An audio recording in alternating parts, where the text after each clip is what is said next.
The ambulance wailed, a piercing cry against the quiet Sunday morning. Inside, Sarah lay pale and still, her breath shallow and ragged. Her arms were a patchwork of angry red burns, some blistered and weeping. Paramedics worked quickly, attaching monitors and starting in 4. Collapsed at the altar, one of them reported into the radio. Possible cardiac event, unknown burns. ETA 5 minutes. At Princeton Plainsboro Teaching Hospital, the emergency room doors swung open, and Sarah was rushed inside. Dr. Cuddy, the hospital administrator, watched with a worried frown as the team swarmed around the gurney. This was no ordinary case. House, ever the observer, leaned against a nearby wall, cane tapping impatiently against the linoleum floor. He watched as the ER doctors examined Sarah, their faces etched with confusion. "Burns look accidental," one doctor muttered, "but they're uneven. Almost patterned." House pushed himself off the wall and limped closer. "Accidental, huh? Like she tripped and fell into a vat of hot wax. Or maybe she spontaneously combusted from excessive piety." He smirked, earning a glare from Cuddy. "House," she warned, "show some respect. This woman is in serious condition." He waved his hand dismissively. "Respect is overrated, Cuddy. Curiosity, on the other hand, now that's a virtue.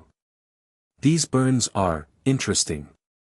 He peered closer, his eyes narrowed in thought. "Get me her chart. And someone check the church. See if they have any spare holy water. Might be flammable." The team, Chase, Cameron, and Foreman, exchanged glances. They knew House's methods were unorthodox, but they also knew he had a knack for solving the unsolvable. Foreman, ever the pragmatist, sighed. "I'll go to the church." Chase, check her medical history. Cameron, run a toxicology screen. Let's see what we're dealing with. As the team dispersed, House remained by Sarah's side, his gaze fixed on the strange burns. He ran a gloved finger lightly over the damaged skin. "Patterned, almost like, no, that's ridiculous." He muttered to himself, his mind already racing, piecing together the puzzle of Sarah's mysterious collapse. Something wasn't adding up. The burns, the sudden collapse, the church, it was all connected, he just needed to figure out how. He could feel the thrill of the chase, the intellectual challenge that always drew him in. This wasn't just another patient, this was a riddle, and House was determined to solve it. He knew, deep down, that Sarah's life depended on it. Foreman arrived at the small, old church, its stone walls weathered by time. The air inside was thick with the scent of incense and old wood. Sunlight streamed through stained glass windows, casting colorful patterns on the floor. He spoke to the priest, a kind-faced man with gentle eyes. "Sarah was a devoted member of our congregation," the priest explained, his voice filled with concern. "She was always here, helping with services, cleaning, anything we needed. She had a deep faith." Foreman glanced around the altar, noting the numerous candles, some burned low, others newly lit. "She lit a lot of candles?" he asked. "Yes, she found comfort in it," the priest replied. "She prayed for her family, for the sick, for peace in the world. She was a very good woman." Foreman examined the area where Sarah had collapsed. There were no obvious signs of what might have caused her to fall. He picked up a partially burned candle, its wax cool to the touch. It looked ordinary enough. Meanwhile, back at the hospital, Chase was poring over Sarah's medical history. It was unremarkable. No allergies, no chronic illnesses, no history of mental health issues. He found nothing that could explain her condition. Cameron was in the lab, running a toxicology screen on Sarah's blood. The results were equally unhelpful. No drugs, no poisons, nothing that would cause burns and internal bleeding. She frowned, frustrated. "This is a dead end," she said to herself. House, however, was not ready to give up. He paced back and forth in his office, his mind churning. He looked at the photos Foreman had sent from the church, focusing on the candles. There was something about them that bothered him, something he couldn't quite put his finger on. The burns are patterned, he muttered. Almost symmetrical. And she collapsed at the altar, surrounded by candles. He stopped pacing and stared at the photos, his eyes widening. The candles. What if? He grabbed the phone and called Foreman. Foreman, I want you to bring me one of those candles. The newest one. And be careful handling it. It might be more dangerous than it looks. Foreman, still at the church, looked at the remaining candles with renewed suspicion. He carefully selected a new one and placed it in a plastic bag. As he left the church, he couldn't shake the feeling that they were getting closer to the truth. The candles were the key, he was sure of it. But what were they hiding? And how could they be making Sarah so sick? The answer, he knew, was waiting back at the hospital, with House. He just hoped they could find it in time to save Sarah's life. Back in his office, House held the candle Foreman had brought him. It looked ordinary, white wax molded into a simple shape. But House knew looks could be deceiving. He carefully scraped off a small amount of wax and placed it under a powerful microscope. Well, he murmured, his eyes glued to the eyepiece. What have we here? He could see tiny flecks of color embedded in the wax, shimmering iridescently. Definitely not your average candle wax. He called Cameron into his office. Take a look at this, he said, gesturing to the microscope. Tell me what you see. Cameron peered into the microscope. It looks like paint. Tiny particles of paint mixed in with the wax. Exactly, House said, a glint in his eye. And not just any paint. I suspect it's something exotic. Something that could cause burns and internal bleeding. He turned to a whiteboard covered in medical diagrams and notes. The burns are superficial, but the internal bleeding is a different story. It suggests an autoimmune response. The body attacking itself. He circled a diagram of the immune system with a marker. But what's triggering it? What's causing the body to turn on itself? He began listing possible autoimmune disorders: lupus, rheumatoid arthritis, scleroderma. Lupus is always a good starting point, he said sarcastically. It's never lupus, until it is. Chase entered the office. I've run more tests, House. Still nothing conclusive. Her white blood cell count is elevated, which supports the autoimmune theory, but we can't pinpoint the specific disorder. Keep looking, House ordered. We need to find the trigger. The thing that's making her body attack itself. And I think it has something to do with those candles. He turned back to the whiteboard, scribbling furiously. If it's an autoimmune disorder, we need to suppress the immune system. But we can't just blindly throw steroids at her. We need to know what we're fighting. He looked at Cameron. Run more tests on the candle wax. I want to know every single ingredient in that paint. And Chase, keep digging into her medical history. There has to be something we're missing. As Cameron and Chase hurried off to their tasks, House stared at the whiteboard, his mind racing. He knew that time was running out for Sarah. If they didn't find the answer soon, she wouldn't make it. He just hoped he was on the right track. The candles, the paint, the autoimmune response, it all had to fit together somehow. He just needed to find the missing piece of the puzzle. He was convinced that the answer was hidden within the strange, colorful flecks of paint embedded in the candle wax. And he was determined to find it, no matter what it took. Sarah's condition was rapidly deteriorating. Her internal bleeding worsened, requiring frequent transfusions. She became increasingly agitated, her eyes wide with fear. She started seeing things, shadowy figures lurking in the corners of her room, whispers in the wind. They're coming for me, she mumbled, her voice hoarse. I have to hide. She tried to pull the blankets over her head, but her burned arms throbbed with pain. Chase examined her, his brow furrowed with concern. Her mental state is declining, he reported to House. She's hallucinating. We need to do something, and fast. House, still focused on the autoimmune theory, ordered a high dose of corticosteroids. It's a shot in the dark, but we have to try something, he said. If it's an autoimmune disorder, this should at least slow down the attack. But the steroids had little effect.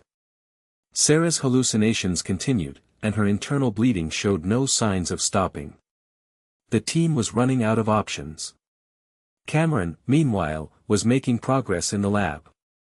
She had isolated several compounds from the paint particles in the candle wax. I've identified lead, cadmium, and mercury, she announced, her voice tight with concern. High levels of mercury. House stopped pacing. Mercury? That's not good. That's really not good. He knew that mercury poisoning could cause a wide range of symptoms, including neurological problems, kidney damage, and internal bleeding. But could it also cause burns? He reviewed the photos of Sarah's burns again, his mind racing. The patterned, almost symmetrical nature of the burns, it was still puzzling. He needed more information. He called Foreman. Foreman, I need you to go back to the church. Talk to the priest again. Find out where they get those candles. And this time, pay attention to the details. I want to know everything about them, the manufacturer, the ingredients, everything. Foreman, sensing the urgency in House's voice, headed back to the church. He knew that Sarah's life was hanging in the balance. And he knew that the key to saving her lay hidden somewhere within the walls of that old, stone building. He just had to find it before it was too late. The hallucinations, the bleeding, the burns, it was a complex puzzle, and the clock was ticking. The team had to put all the pieces together before Sarah slipped away completely. The team gathered in House's office, the air thick with tension. Sarah's chart was displayed on the large monitor, a grim reminder of their dwindling options. The corticosteroids aren't working, Chase said, shaking his head. Her immune system is still going haywire. We're just making her more vulnerable to infection. And the mercury levels are off the charts, Cameron added. It's chronic exposure. She's been breathing this stuff in for months, maybe even years. House tapped his cane against the floor, his brow furrowed. Mercury poisoning explains the hallucinations, the internal bleeding, but not the burns. Those are still a mystery. Foreman entered the office, looking weary. I talked to the priest again. He said they order the candles in bulk from a religious supply company. They're supposed to be made with all natural ingredients, beeswax and essential oils. But. He paused. But what? House pressed. He mentioned that a few months ago, they started getting a new batch of candles. They looked the same, but the priest noticed they burned differently. The flame was brighter, almost iridescent. And the wax dripped more. House's eyes widened. Iridescent flame, dripping wax, and mercury in the paint. It's all connected. He grabbed a marker and started scribbling on the whiteboard, connecting the dots. The paint isn't just on the outside of the candles, he explained. It's mixed in with the wax. When the candles burn, the mercury vaporizes and is released into the air. Sarah's been breathing it in, causing the mercury poisoning. And the iridescent flame? That's the mercury burning. But what about the burns? Chase asked. How do you explain those? House paused, thinking. The mercury, it's a heavy metal. It's a good conductor of heat. When she holds the candles, the mercury in the wax heats up, causing localized burns on her skin. The patterned appearance? That's from the way she holds the candles, the wax dripping onto her skin in a consistent pattern. He turned to the team, his eyes filled with urgency. We need to start chelation therapy immediately. It's the only way to remove the mercury from her system. And we need to warn the church, stop them from using those candles before anyone else gets sick. He looked at Sarah's chart again, his expression softening slightly. She's a devout woman, trying to find comfort in her faith. And instead, she's been slowly poisoning herself. We have to save her. He knew that the road to recovery would be long and difficult, but he also knew that they had finally found the answer. And that was the first step toward saving Sarah's life. Chelation therapy was started immediately, the 4-drip a slow, steady rhythm of hope. Sarah remained unconscious, her body still fighting the effects of the mercury poisoning. The hallucinations had subsided, but the internal bleeding was proving difficult to control. House, despite the breakthrough, couldn't shake the feeling that something was still missing. He sat by Sarah's bedside, studying the photos of her burns, the patterned marks etched into her skin. He kept replaying Foreman's description of the iridescent flame and the dripping wax. Foreman, meanwhile, was at the church, assisting the priest in removing all the contaminated candles. The priest was distraught, his face etched with guilt and worry. "I had no idea," he said, his voice trembling. "I just wanted to provide comfort to my congregation. I never would have knowingly put them in harm's way." Foreman patted him on the shoulder. "It's not your fault, Father. You were deceived, just like everyone else. The important thing is that we're stopping it now." As they gathered the candles, Foreman noticed something he hadn't seen before.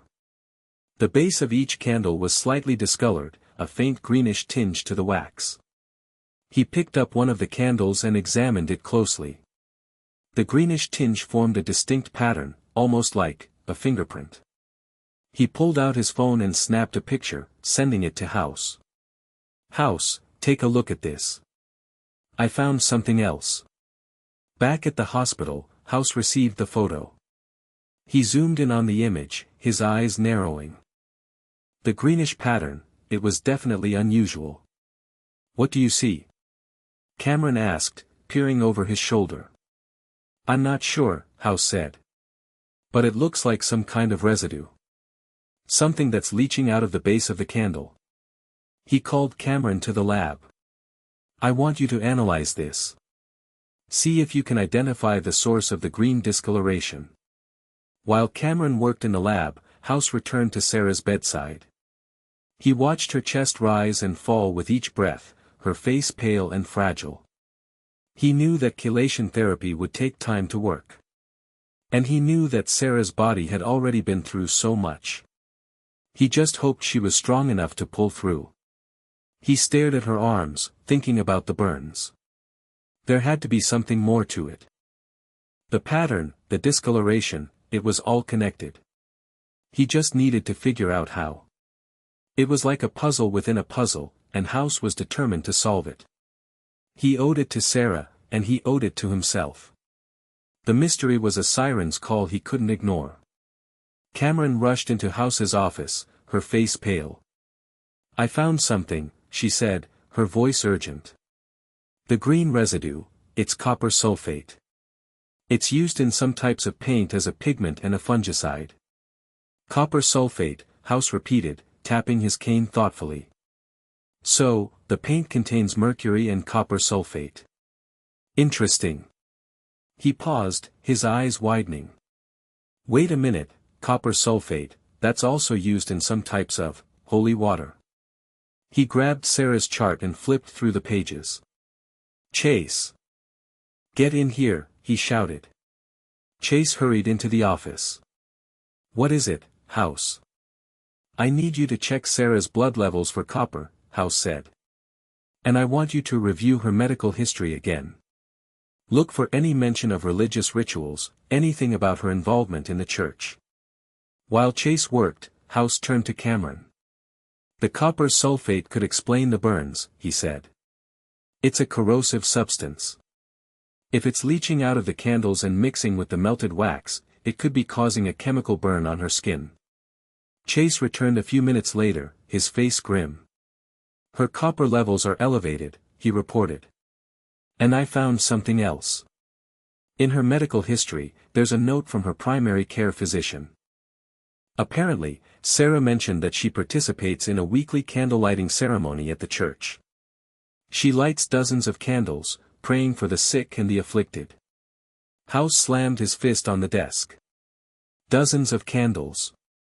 So she's been exposing herself to mercury vapor and copper sulfate for hours every week. It's a wonder she's still alive. He grabbed his cane and limped towards the door. We need to increase the chelation therapy, he said. And we need to treat the chemical burns on her arms. This is going to be a long and difficult recovery. He paused at the door, turning back to the team. She was just trying to do good, trying to help others. And instead, she almost killed herself. It's ironic, isn't it? The things we do in the name of faith. He shook his head and limped out of the office, leaving Chase and Cameron to ponder the strange and tragic case of Sarah, the devout candlelighter. The team now understood the full picture and had to act fast to undo the damage she had unwittingly inflicted on herself. Days turned into nights as Sarah fought for her life. The intensified chelation therapy was slowly removing the mercury from her system, but the damage was extensive. Her kidneys were failing, and she required dialysis. The burns on her arms were treated with specialized creams and bandages, but the scarring would be permanent. House, despite his gruff exterior, found himself increasingly invested in Sarah's case. He visited her bedside frequently, checking her vital signs, adjusting her medication, and sometimes, just sitting in silence, watching her sleep. He knew that he couldn't save everyone, but he also knew that he had a responsibility to do everything he could to help her. He called the religious supply company that had provided the contaminated candles. He spoke to the owner, a nervous man who claimed to have no knowledge of the mercury-laced paint. "We order our paint from a supplier overseas," the owner explained, his voice trembling. "They assured us it was safe, non-toxic. We had no idea it contained mercury." House didn't believe him. He suspected that the owner was trying to cover up his own negligence. But he had no proof. "I'm warning you," House said, his voice cold. "If I find out that you knew about the mercury and you didn't do anything about it, I will make sure you pay. You understand?" The owner stammered an apology and promised to cooperate with the investigation. House hung up the phone, his face grim. He knew that the trail of responsibility led far beyond the walls of the hospital. It led to a network of suppliers, manufacturers, and distributors, all driven by profit, all willing to cut corners, even if it meant endangering lives. He looked out the window at the city skyline, the lights twinkling in the darkness. He thought about Sarah, lying in her hospital bed, fighting for her life. He thought about all the other people who might have been exposed to the contaminated candles, all the other victims of greed and negligence. He knew that he couldn't fix the world, but he could at least try to make a difference in one person's life. He returned to Sarah's bedside, determined to do everything he could to help her heal, both physically and emotionally. The road ahead would be long and difficult, but House was determined to be there for her, every step of the way. He had started as a detached observer, intrigued by a medical mystery, but now, he was something more, an advocate, a protector, and perhaps, even a friend. This key point is a duplicate from earlier in the story. Therefore I will write about something new. A week later, Sarah finally regained consciousness. She was weak and disoriented, her body ravaged by the mercury poisoning and the chemical burns. But she was alive. House sat by her bedside, watching her, his expression unreadable. He waited until she was fully alert before speaking. "Do you remember anything?" he asked, his voice gentle. Sarah blinked, her eyes focusing on his face. I remember the church," she said, her voice hoarse. "The candles, the prayers. Do you remember the burns?" House asked. She looked down at her bandaged arms, her face clouding with pain. "They hurt," she whispered. "They hurt so much." House nodded. "The candles were contaminated," he explained. "They contained mercury and copper sulfate.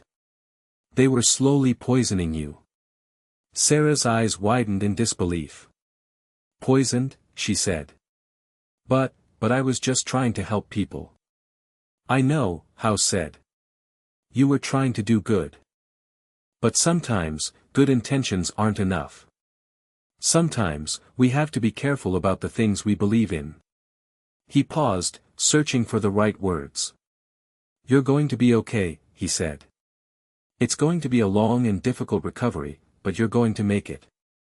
And when you do, you're going to be stronger than ever. Sarah looked at him, her eyes filled with gratitude. Thank you, she said. Thank you for saving my life. House shrugged, his expression softening slightly. I just did my job, he said. You did the hard part. You fought. He stood up to leave, turning back to Sarah one last time. And Sarah, he said, next time you want to light a candle, maybe stick to the unscented kind. And definitely read the label first. He winked and limped out of the room, leaving Sarah to rest.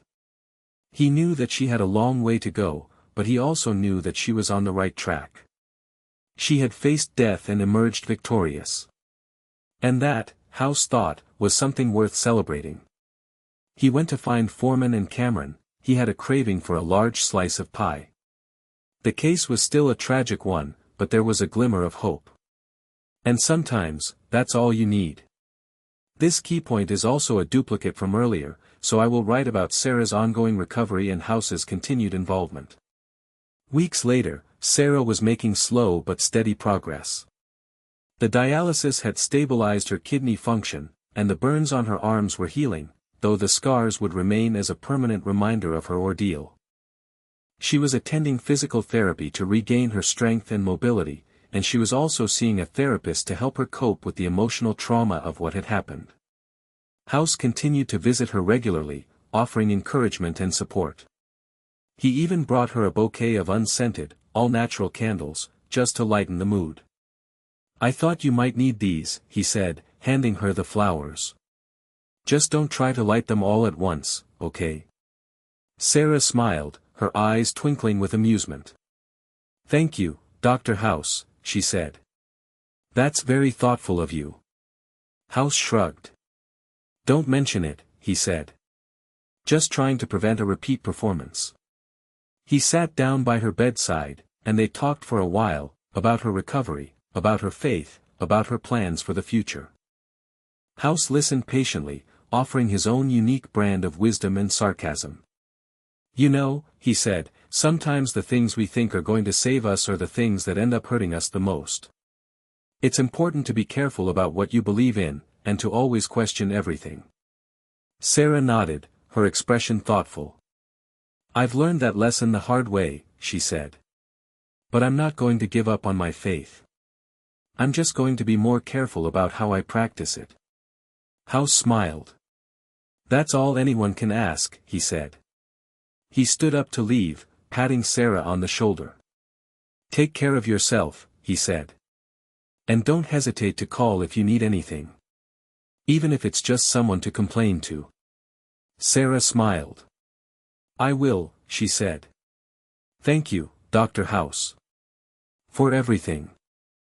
House nodded and limped out of the room, leaving Sarah to rest. He knew that she still had a long way to go, but he also knew that she was strong and resilient. She had faced death and emerged victorious. And that, he thought, was a testament to the power of the human spirit. As he walked down the hallway, he couldn't help but feel a sense of satisfaction. He had solved the mystery, he had saved a life, and he had even managed to make a friend along the way. It wasn't a bad day's work, even for Gregory House. He went to find Cuddy. Maybe he could get her to buy him a new cane. This one was getting worn down. This key point has also been written about in previous turns. I will continue the story with a scene between House and Cuddy. House found Cuddy in her office, buried under a mountain of paperwork. He leaned against the doorframe, his cane tapping impatiently. Got a minute, Cuddy? He asked. Cuddy sighed, pushing aside a stack of files. What is it, House? I'm swamped. Just wanted to thank you, House said. Cuddy raised an eyebrow, surprised. Thank me? For what? For letting me run with the Sarah case, House said. I know I can be difficult. But you trusted me, and it paid off. Cuddy smiled slightly. You saved her life, House, she said. That's all that matters. Yeah, well, House said, shrugging. It wasn't exactly brain surgery. Just a little bit of mercury poisoning and a few chemical burns. Nothing I couldn't handle. Cuddy laughed. You make it sound so easy, she said. But I know it wasn't. You put a lot of effort into that case, House. More than you usually do. House shifted uncomfortably. I just found it interesting, he said. A medical puzzle. I couldn't resist. And you cared about her, Cuddy said, her voice gentle. You don't always show it, House, but you do care about your patients. House looked away, embarrassed. Don't get sentimental on me, Cuddy, he said. It's not a good look. Cuddy chuckled. All right, she said. I won't. But I am glad you were the one who took that case, House. You were the only one who could have solved it. House smiled, a rare and genuine smile. Thanks, Cuddy, he said. That means a lot. He paused, then added, so, about that new cane. Cuddy rolled her eyes. Don't push it, House, she said. Just be grateful I haven't fired you yet. House grinned and limped out of the office, leaving Cuddy to her paperwork. He knew that he and Cuddy had a complicated relationship, but he also knew that they respected each other, deep down. And sometimes, that's all that mattered. He decided to go back and check on Sarah one more time. He really did need a new cane. And maybe some pie. He was definitely in the mood for pie. Apple. With lots of cinnamon. He wondered if the cafeteria had any. He'd have to check. This key point is also repetitive, as I have already written about Sarah's recovery. Here is a new scene. Foreman was cleaning his desk, organizing files from previous cases. Cameron walked in, holding a folder. Hey, Foreman, she said. Got a minute? Foreman looked up, surprised. Sure, what's up? Cameron sat down, opening the folder. I've been doing some research on the paint supplier that provided the contaminated paint, she said. The one that the religious supply company used. Foreman leaned forward, intrigued. And what did you find? They have a history of using substandard materials, Cameron said. They've been cited multiple times for safety violations. And there are rumors that they're involved in some shady business practices. Foreman frowned. So, they knew the paint was dangerous, and they didn't care. It looks that way, Cameron said. They were probably just trying to save money, cut corners. They didn't care about the consequences. Foreman shook his head, disgusted. That's unbelievable, he said. People like that should be held accountable. I agree, Cameron said. I've already contacted the authorities. They're investigating the company now. Foreman smiled. Good, he said. Maybe this will prevent something like this from happening again. He paused, then added, you know, Sarah was really lucky. She could have died. I know, Cameron said. It's a miracle she survived. But she's strong. She's a fighter. Foreman nodded. She is, he said. And she's lucky to have you and House on her side. Cameron smiled. We were just doing our jobs, she said. But it's nice to know that we made a difference. Foreman stood up, stretching. Well, I'm glad we were able to help, he said. Now, if you'll excuse me, I have a mountain of paperwork to get through. Cameron laughed. Good luck with that, she said. I'll leave you to it. She stood up and walked out of the office, leaving Foreman to his files. He sighed, then got back to work. He knew that there would always be more cases, more mysteries to solve. But he also knew that he was making a difference, one patient at a time. And that, he thought, was something worth fighting for. He felt a sense of purpose, a sense of satisfaction.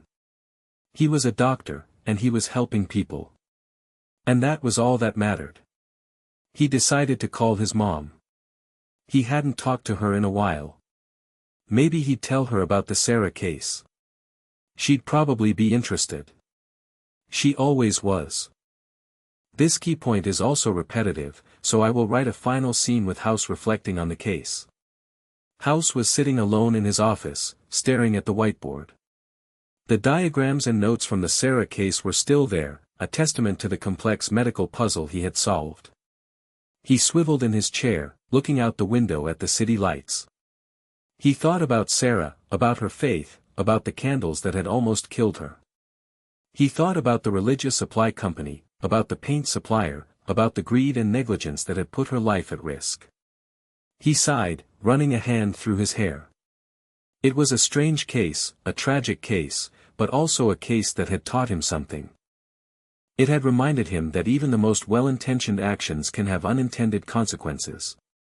And it had reminded him that even the most cynical people, like himself, are capable of caring. Cuddy walked into his office, carrying a cup of coffee. "Long day?" she asked. House shrugged. "Just thinking," he said. Cuddy sat down, handing him the coffee. "About Sarah?" she asked. House nodded. "She's a good person," he said. "She didn't deserve what happened to her." "No, she didn't," Cuddy said. "But she's going to be okay." "You saved her life, House." "Yeah, well," House said, shrugging. "I just did my job." He paused, then added, "You know, it's ironic, isn't it? She was trying to find comfort in her faith, and it almost killed her. Maybe she should have prayed to a different God. One that doesn't involve mercury and copper sulfate." Cuddy rolled her eyes. "Don't start, House," she said. House grinned. "Just saying," he said. "Maybe next time, she'll stick to yoga. Or meditation. Or maybe just a good book. Something that doesn't involve burning things." Cuddy shook her head, smiling. "You're impossible, House," she said. "But that's why I keep you around." House took a sip of his coffee, his eyes twinkling with amusement. "I know," he said. "I'm a pain in the butt. But I'm your pain in the butt." He looked out the window again, his expression softening slightly. "She'll be okay, Cuddy," he said. "She's strong. She'll make it." "I know she will," Cuddy said. "And you'll be there for her, every step of the way." House didn't say anything. He just smiled, a rare and genuine smile. He knew that Cuddy was right. He would be there for Sarah. He had started as a detached observer, intrigued by a medical mystery, but now, he was something more, a friend. And that, he thought, was something worth cherishing. He finished his coffee and stood up, grabbing his cane. "Well, I'm going to go find some pie," he said. "Apple. With lots of cinnamon. Want to come?" Cuddy smiled. "Thanks, House," she said. "But I have a mountain of paperwork to get through. Maybe another time." House nodded and limped out of the office, leaving Cuddy to her work. He headed towards the cafeteria, his mind filled with thoughts of pie. He knew that the Sarah case would stay with him for a long time. It was a reminder of the fragility of life, the power of faith, and the importance of caring for others. And it was also a reminder that even the most cynical people are capable of change. He walked into the cafeteria, ready for some pie. And maybe, just maybe, a new cane. But first, pie. Definitely pie.